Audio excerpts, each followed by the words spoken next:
Hi everyone, my name is Shauna in case you don't know, and welcome back to another video. Today's video is going to be another video in my Daniel Radcliffe series. This video is going to be about the movie Kill Your Darlings, but I do need to mention that Kill Your Darlings is a very adult movie with adult content, and so I have to discuss adult content in this video.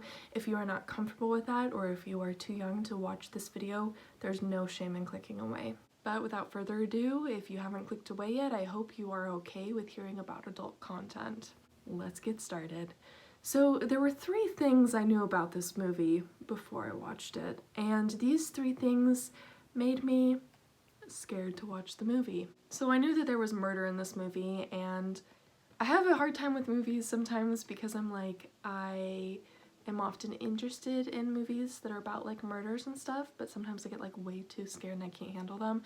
So I was a little worried that this movie would make me too scared, but don't worry, it didn't.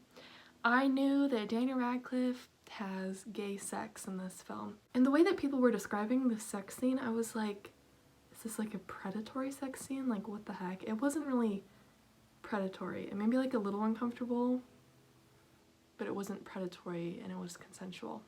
At least I think it was consensual. There's a few sexual scenes in here where it doesn't specify whether it's consensual or not, so that's a little weird, you know? And then I also heard that this was the film where Daniel Radcliffe met his current girlfriend, so I was really looking forward to seeing their first movie together. Which is actually funny a little bit to me.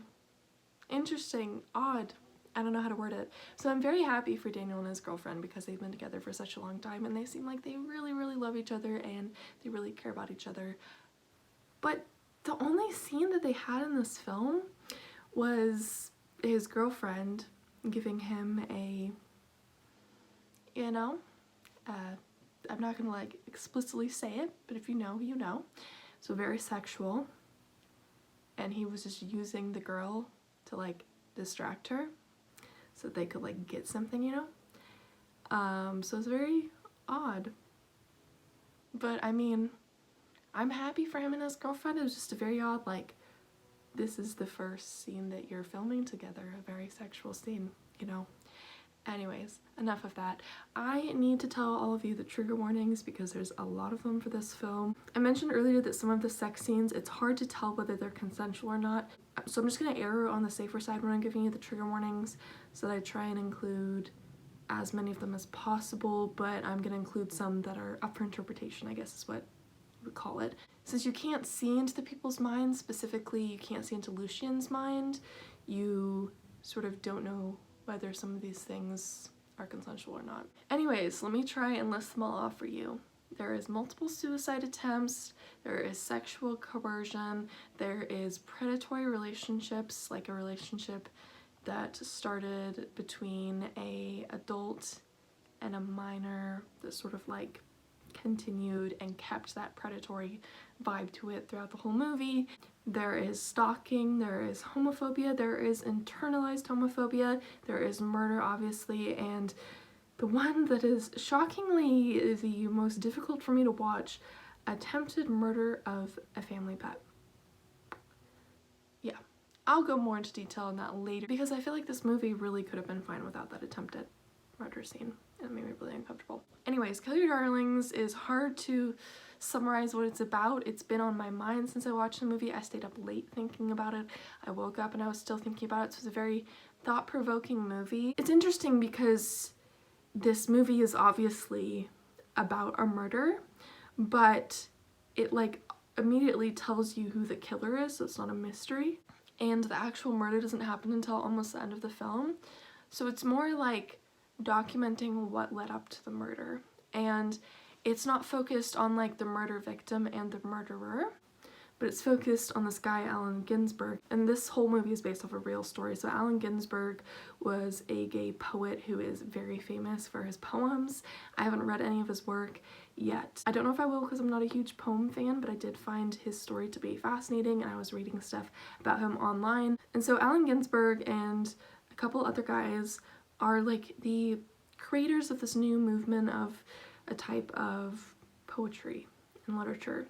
But this movie isn't about the writing that these men produced. It's about Alan coming from this family where he feels like he has to be perfect, and Alan meets someone who changes his world and who introduces him into a world with more like modern ideas and stuff, and they get a little carried away. Throughout this film, Alan is sort of discovering his sexuality, but it's also set in a time where it's a massively homophobic world. It's set during World War II, and so it's very looked down upon to be gay, so it was really hard to watch some of that stuff because obviously there's lots of homophobia running rampant. Obviously Alan in this film, he can't just like go out and be gay and be true to himself because it's something that's still viewed with so much shame at this time. So it's about this group of friends who are all pulled together by this guy named Lucien, and Lucien is a little off the rails, I guess you could say. He's a really interesting character because the actor did such a great job,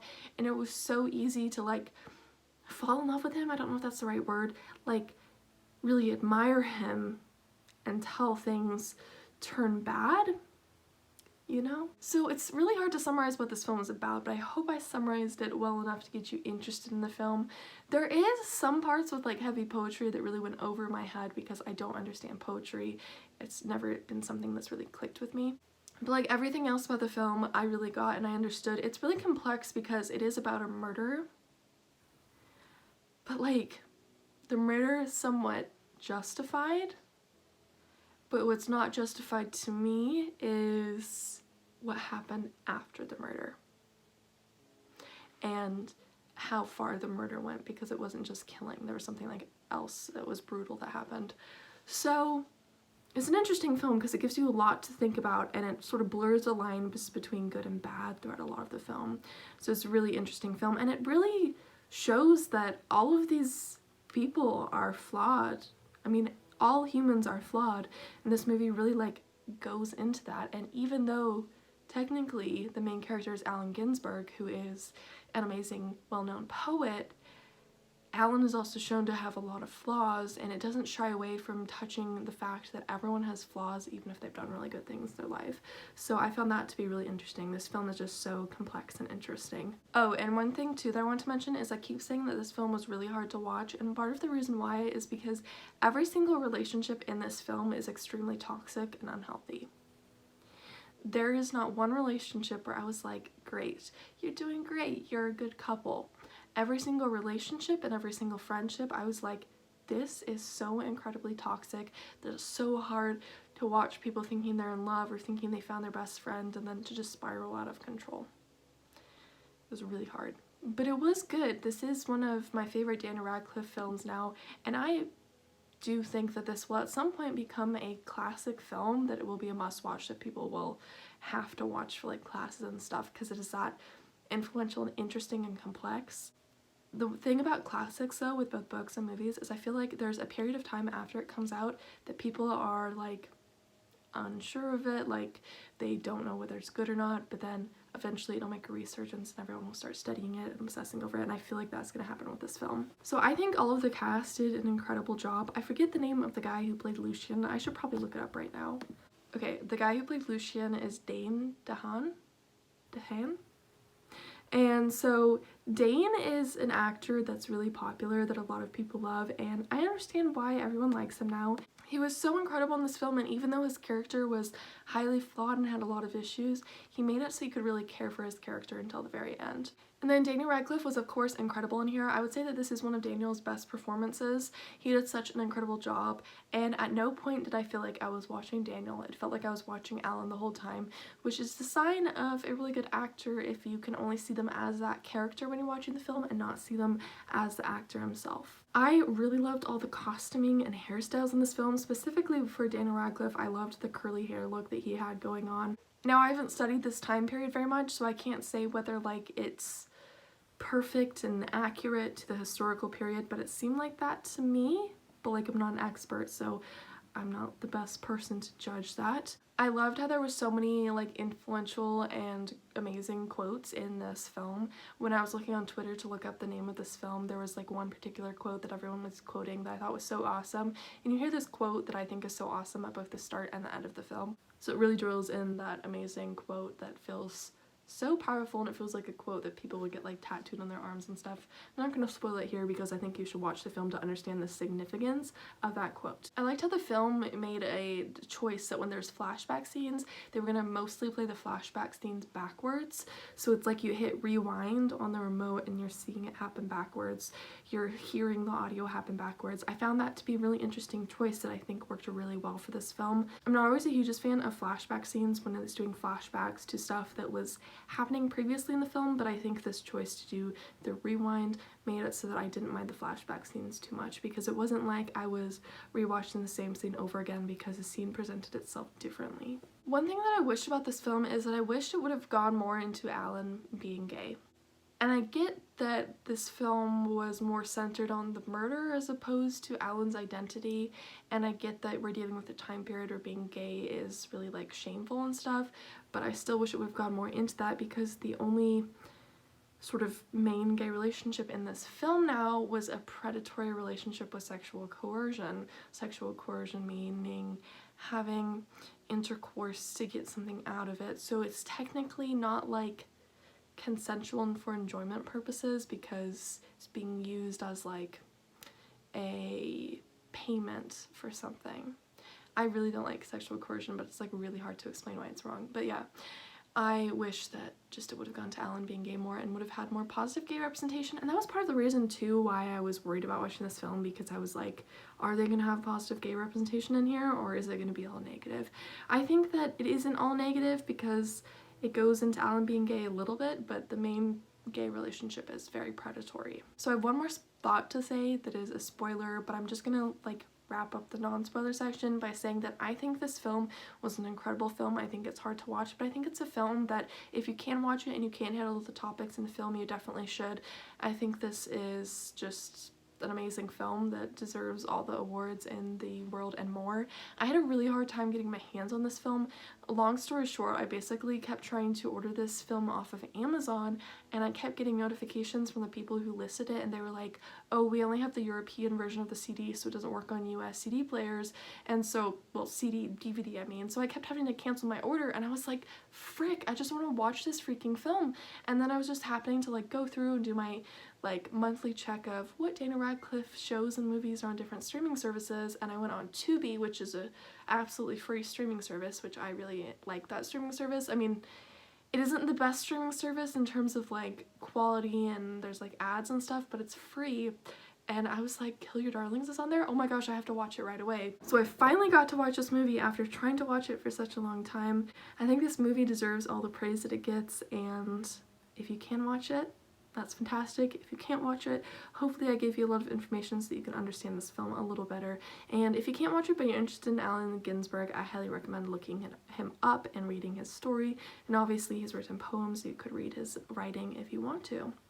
So now on to the thing that I need to talk about that is a massive, massive spoiler. So if you haven't seen this movie and you're okay with seeing spoilers, you can stay, but if you don't want to see spoilers, I recommend clicking away from this video. So I really, really hated the scene where there is a cat that is put into an oven and the guy tries to kill the cat and they're able to save the cat. But I was like, that is so awful and unnecessary, because I mean, I suppose it was something to lead up to why the guy was killed, because it's showing that he has lost touch with reality, the victim of the murder. However, I was like, we already know that he's lost touch with reality and that he's a terrible person because he is stalking Lucien and because he's trying to push Lucien to stay in this predatory relationship with him. So we already know that he's a bad person, but they still decided to keep that scene in there with the cat, and that made me so sick to my stomach. I almost started crying, and I just was so frustrated because it wasn't necessary to the plot of the film. It would have been a fine film without it. It didn't need it. And I was just so uncomfortable and angry with that scene. And I didn't understand why they decided to include it in the film. So yeah, those were my overall thoughts on Kill Your Darlings. I hope that you enjoyed this video. If you did, feel free to give it a thumbs up and subscribe to me if you haven't already. As I said, this movie is currently on Tubi. As I'm filming this video, it could be taken off by the time that all of you watch this video. So if you want to watch Daniel Radcliffe films and you're really struggling to find them, just get all of the streaming services that you have available to you and get all of the free ones and just constantly type in Daniel Radcliffe's name and refresh until something pops up. I do it like once a month, sometimes once every week, just to see what's out there. Oh, one thing too to mention is that this cast is like really awesome and well known, and I've talked about Dane and Daniel being in here, but Elizabeth Olsen is also in here. She plays a very small role, but she is in there, and she has an iconic scene in there. So yeah, I hope all of you had a great week this week. I upload 2 videos a week, so my next video will be uploaded next Tuesday. I hope all of you stick around to watch that video, and until next time, goodbye!